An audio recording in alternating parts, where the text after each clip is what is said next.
What's up guys, and welcome back to my third devlog.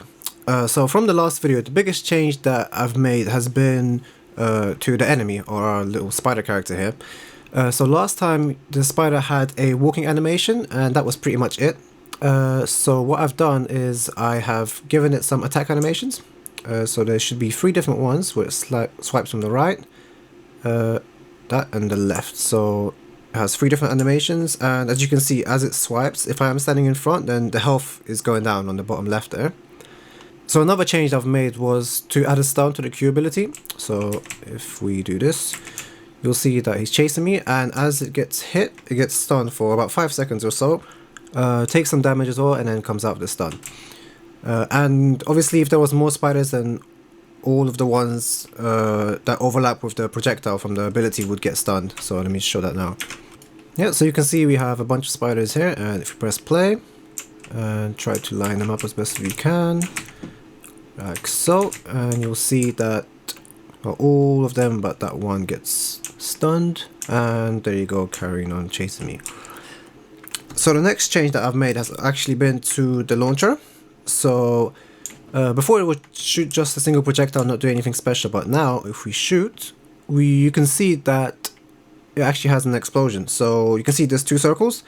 So the inner purple circle shows the maximum damage being dealt, and the blue circle shows the outer range. So anything outside of that blue circle won't take damage. And you can also see those 2 orbs right there, which are actually placeholders for pickups.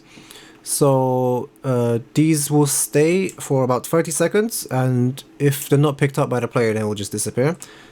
Just like so. Perfect timing. And let me see if I can get some more.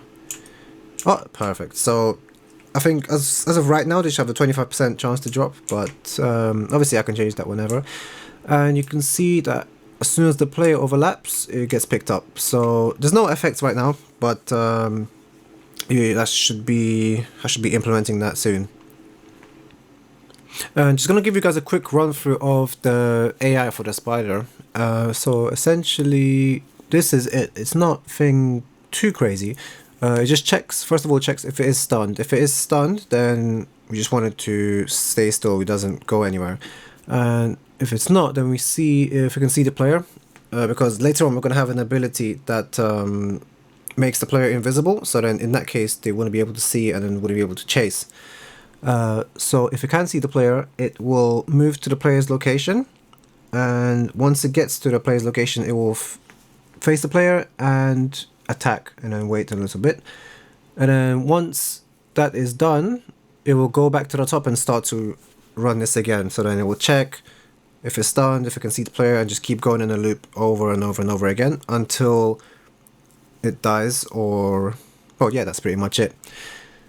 And also I can just show you guys quickly the animations. So essentially, so we have well, first of all, we just have a check to see if the spider is alive or not. If it is not alive, then we play the death animation, and if it is alive, then we go into the state machine, which has a bunch of conditions essentially to tell the spider what animation to play. So the locomotion, that's just the basic movement and the idle animation. So if the spider is stunned, it will enter the stun animation and keep playing that until the stun is removed, which then brings us back to the locomotion animation. So the last thing that I've changed from the last devlog is actually collision for the gun.